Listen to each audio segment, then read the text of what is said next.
다 함께 사도신경하심으로 2024년 8월 27일 화요일 온라인 아침 기도에 하나님께 올려드리겠습니다. 전능하사 천지를 만드신 하나님 아버지를 내가 믿사오며 그 외아들 우리 주 예수 그리스도를 믿사오니 이는 성령으로 잉태하사 동정녀 마리아에게 나시고 본디오 빌라도에게 고난을 받으사 십자가에 못 박혀 죽으시고 장사한 지 사흘 만에 죽은 자 가운데서 다시 살아나시며 하늘에 오르사 전능하신 하나님 우편에 앉아 계시다가 저리로서 산자와 죽은 자를 심판하러 오시리라. 성령을 믿사오며 거룩한 공예와 성도가 서로 교통하는 것과 죄를 사하여 주시는 것과 몸이 다시 사는 것과 영원히 사는 것을 믿사옵나이다. 아멘. 찬송가 393장 찬송하시겠습니다.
하나님 아버지 감사합니다. 하나님 아버지 감사합니다. 오늘도 또 새로운 하루 저희들에게 허락하시고 오늘도 주님께서 말씀을 통해서 하늘의 은혜로 채우시고 생명의 은혜를 이어갈 수 있도록 은총 내려주시려고 저들을 이 시간 또 불러주심을 감사드립니다. 주님 부르심의 이 시간에도 순종함으로 저희를 주 앞에 나와서 주님이 베푸시는 영의 양식을 받고 하루를 시작하기를 원합니다. 오늘도 주님께서 저희들을 위해서 예비해 놓으신 말씀을 저희들을 들을 주실 때 그 말씀을 통해서 오늘 하루도 어떤 길로 나가는 것을 주님이 원하시는지 바르게 알게 하시고 또 순종의 길로 나가게 하여 주셔서 하나님 오늘도 주님과만 동행하며 주님께서 예비하신 생명의 복을 누리며 하나님께 영광 돌리는 하루가 되게 하여 주옵소서. 감사드리오며 우리 주 예수 그리스도 이름으로 기도드리옵나이다. 아멘. 자, 이 시간에 하나님이 주시는 말씀은 예레미야 44장입니다. 예레미야 44장 1절부터 14절까지 말씀 보겠습니다. 자, 화면을 보시면서 예레미야 44장 1절부터 우리 함께 합독하시겠습니다. 애굽 땅에 사는 모든 유다 사람 곧 믹돌과 다바네스와 놉과 바드로스 지방에 사는 자에 대하여 말씀이 예레미야에게 임하니라. 이르시되 만군의 여호와 이스라엘의 하나님께서 이와 같이 말씀하시니라. 너희가 예루살렘과 유다 모든 성읍에 내린 나의 모든 재난을 보았느니라. 보라, 오늘 그것들이 황무지가 되었고 사는 사람이 없나니 이는 그들이 자기나 너희나 너희 조상들이 알지 못하는 다른 신들에게 나아가 분향하여 섬겨서 나의 노여움을 일으킨 악행으로 말미암음이라. 내가 나의 모든 종 선지자들을 너희에게 보내되 끊임없이 보내어 이르기를 너희는 내가 미워하는 이 가증한 일을 행하지 말라 하였으나 그들이 듣지 아니하며 귀를 기울이지 아니하고 다른 신들에게 여전히 분향하여 그들이 악에서 돌이키지 아니하였으므로 나의 분과 나의 노여움을 쏟아서 유다 성읍들과 예루살렘 거리를 불살랐더니 그것들이 오늘과 같이 폐허와 황무지가 되었느니라. 만군의 하나님 이스라엘의 하나님 여호와께서 이와 같이 말씀하셨느니라. 너희가 어찌하여 큰 악을 행하여 자기 영혼을 해하며 유다 가운데서 너희의 남자와 여자와 아이와 젖 먹는 자를 멸절하여 남은 자가 없게 하려느냐. 어찌하여 너희가 너희 손이 만든 것으로 나의 노여움을 일으켜 너희가 가서 머물러 사는 애굽 땅에서 다른 신들에게 분향함으로 끊어버림을 당하여 세계 여러 나라 가운데에서 저주와 수치거리가 되고자 하느냐. 너희가 유다 땅과 예루살렘 거리에서 행한 너희 조상들의 악행과 유다 왕들의 악행과 왕비들의 악행과 너희의 악행과 너희 아내들의 악행을 잊었느냐. 그들이 오늘까지 겸손하지 아니하며 두려워하지도 아니하고 내가 너희와 너희 조상들 앞에 세운 나의 율법과 나의 법규를 지켜 행하지 아니하느니라. 그러므로 만군의 여호와 이스라엘의 하나님께서 이와 같이 말씀하시니라. 보라, 내가 얼굴을 너희에게로 향하여 환란을 내리고 온 유다를 끊어버릴 것이며 내가 또 애굽 땅에 머물러 살기로 고집하고 그리로 들어간 유다의 남은 자들을 처단하리니 그들이 다 멸망하여 애굽 땅에서 엎드러질 것이라. 그들이 칼과 기근에 망하되 낮은 자로부터 높은 자까지 칼과 기근에 죽어서 저주와 놀램과 조롱과 수치의 대상이 되리라. 내가 예루살렘을 벌한 것 같이 애굽 땅에 사는 자들을 칼과 기근과 전염병으로 벌하리니 애굽 땅에 들어가서 거기에 머물러 살려는 유다의 남은 자 중에 피하거나 살아남아 수원대로 돌아와서 살고자 하여 유다 땅에 돌아올 자가 없을 것이라. 도망치는 자를 외에는 돌아올 자가 없으리라 하셨느니라. 아멘. 여러분, 하나님이 가장 가증히 여기시는 것이 뭘까요? 바로 불순종입니다. 불순종하는 것을 점치는 죄와 같은 것으로 여기실 정도로 하나님께서는 불순종하는 모습을 너무나도 싫어하십니다. 여러분, 그러면 불순종이란 어떤 것을 말할까요? 단순히 하나님의 말씀을 듣지 않는 것을 넘어서 자기 위치를 벗어나는 것, 이것이 바로 불순종입니다. 여러분, 하나님께서 아담에게 선악을 알게 한 나무의 실과를 먹지 말라고 하신 것도 위치를 정해두신 것이었거든요. 하나님은 늘 명령하시는 위치이고 인간은 그 명령에 순종하는 위치임을 알려주신 것이 바로 아담에게 선악을 알게 한 나무의 실과를 먹지 말라 하신 명령이었던 겁니다. 자, 그런데 아담이 범죄함으로 말미암아 아담 이후의 인간들에게 하나님이 정해놓으신 위치를 벗어나고 싶어하는 마음이 생겼습니다. 그래서 오늘날도 우리가 성령 충만할 때는 하나님과의 관계 속에서 위치를 잘 지켜서 순종의 길을 가지만 잠시만 방심해도 위치를 벗어나서 불순종의 삶을 살고자 하게 되는 겁니다. 그러나 감사한 것은 우리가 불순종의 길을 갈 때도 하나님은 결코 우리를 포기하지 않으신다는 사실입니다. 자, 오늘 본문을 보면 불순종하는 유다 백성들의 모습이 나옵니다. 그동안 하나님께서 예레미야를 통해서 유다 백성들에게 애굽으로는 절대 내려가지 말라고 간곡하게 말씀하셨잖아요. 당시 유다 백성들이 바벨론 왕에 의해서 세워진 총독이 살해된 것 때문에 바벨론이 혹시 보복하지 않을까 두려워하는 것까지도 하나님은 다 알고 계셨습니다. 그럼에도 불구하고 바벨론을 두려워하지 돌아가지 말고 유다 땅에 계속 머물러 있으면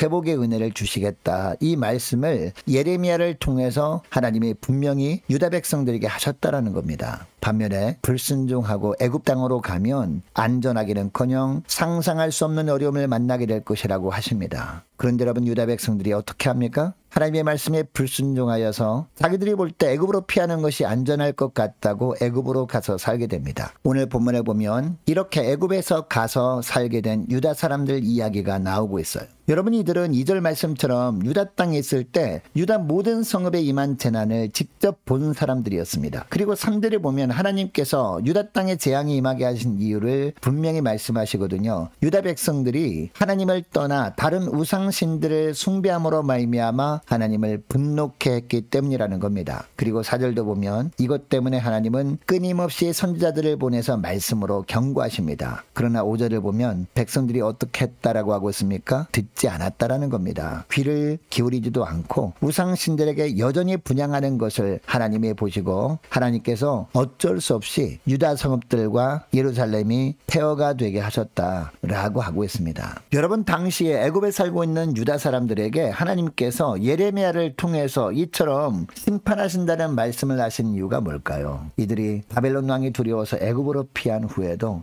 여전히 하나님을 섬기는 것보다 우상을 더 숭배했기 때문입니다. 그래서 7절 중반절을 보니까 뭐라고 합니까? 너희가 어찌하여 큰 악을 행하여 자기 영혼을 해하며 유다 가운데서 너희의 남자와 여자와 아이와 젖먹는 자를 멸절하여 남은 자가 없게 하려느냐라고 합니다. 애굽에서 사는 동안에도 계속해서 하나님의 가증히 여기시는 우상을 숭배하면 이것 때문에 하나님이 애굽에도 재앙을 내리셔서 남은 자가 없게 하실 수 있다라는 겁니다. 그래서 10절에도 보면 뭐라고 합니까? 그들이 오늘까지 겸손하지 아니하며 두려워하지도 아니하고 내가 너희와 너희 조상들 앞에 세운 나의 율법과 나의 법규를 지켜 행하지 아니하느니라 라고 합니다. 예레미야가 하나님의 말씀을 강하게 선포해도 끝까지 하나님의 법, 즉 말씀을 지켜 행하지 않았다라는 겁니다. 여러분, 애굽으로 피해서 그곳에서 살던 유다 백성들이 이렇게 하나님이 가증히 여기시는 죄를 범했던 이유가 무엇일까요? 계속해서 불순종하다 보니까 하나님을 두려워하는 마음마저 잃어버렸기 때문입니다. 결국 11절부터 보면 유다 백성들이 비록 애굽에서 살고는 있었지만 그들에게 하나님의 징계가 임할 것이라는 말씀이 지속적으로 선포됩니다. 12절 말씀 보시기 바랍니다. 내가 또 애굽 땅에 머물러 살기로 고집하고 그리로 들어간 유다의 남은 자들을 처단하리니 라고 합니다.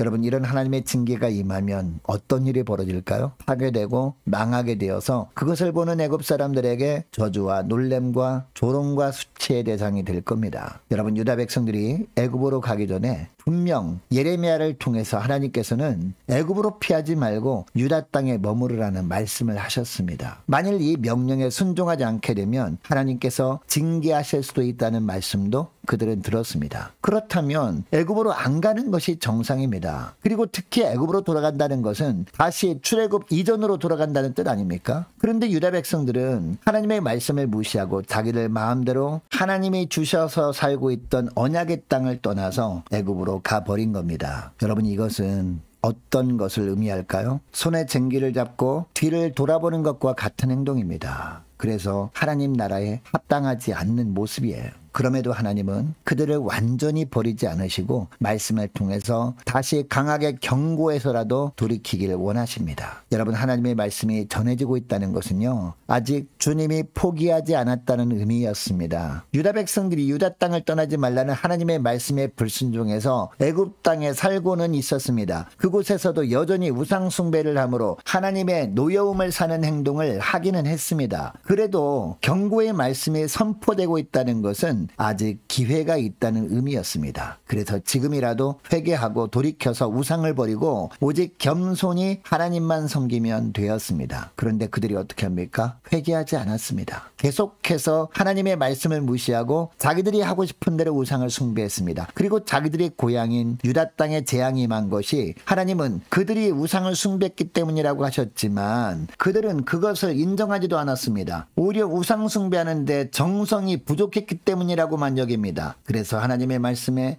회개하기는커녕 우상을 더 숭배했던 겁니다. 결국 하나님이 어떻게 하십니까? 침묵하십니다. 그들이 마음대로 해보라는 것이었습니다. 결국 재앙을 통해 그들을 멸하십니다. 대신 바벨론으로 끌려갔지만 그곳에서 회개하고 하나님께로 돌이킨 자들에게는 어떤 은혜를 주십니까? 그들을 통해 예루살렘의 회복을 위한 일을 행하십니다. 여러분은 오늘날 하나님의 경고의 말씀이 우리에게 주어지고 있다는 것이 축복인 줄 믿으시기 바랍니다. 왜냐하면 아직 기회가 있다는 뜻이기 때문입니다. 그러나 여러분, 이 기회는 오늘날도 영원하지는 않습니다. 우리도 마지막까지 끝까지 고집하며 회개하지 않고 내 마음대로 하나님보다 세상을 더 사랑하며 하나님보다 나를 더 사랑하며 살면 하나님의 말씀이 더 이상 주어지지 않을 수 있습니다. 하나님이 침묵하실 수 있다는 겁니다. 그렇게 되면 우리 인생도 어떻게 될까요? 결과는 뻔한 겁니다. 여러분 이것을 기억하시고 저 오늘 기도할 때 이렇게 기도했으면 좋겠습니다. 하나님, 주님의 말씀이 주어질 때 말씀하시는 대로 철저히 순종하고 회개할 부분이 없는지 저들의 삶을 다시 한번 돌아보길 원합니다. 조금이라도 하나님보다 더 섬기는 것이 있다면 철저하게 내려놓고 온전히 주님만을 섬기며 사는 복된 하루가 되길 원합니다. 간절히 기도하는 이 시간 될 수 있기를 원합니다. 계속해서 기도하길 원하는 것은 금주부터 계약하는 각 구역 예배를 위해서 함께 기도하길 원합니다. 또 목요일 날 있을 목요 전도단 위에서도 함께 기도하기를 원하고 후반기 사역 가운데 하나님의 은혜가 충만히 임하도록 기도해 주시기 바랍니다. 유초등부 중고등부 청년부를 위해서 남녀 전도회와 각 구역을 위해서 함께 기도하기를 원하고 또 많은 환우들이 있습니다. 위에서 기도해 주시기 바랍니다. 군복무 중인 요성 형제를 위해서 취업을 앞둔 우리 청년들을 위해서 선교사님들 가정들과 나라 민족과 교회 앞날을 위해서 저와 여러분이 가지고 나온 기도 제목을 놓고 우리 함께 기도하길 원합니다. 기도하겠습니다.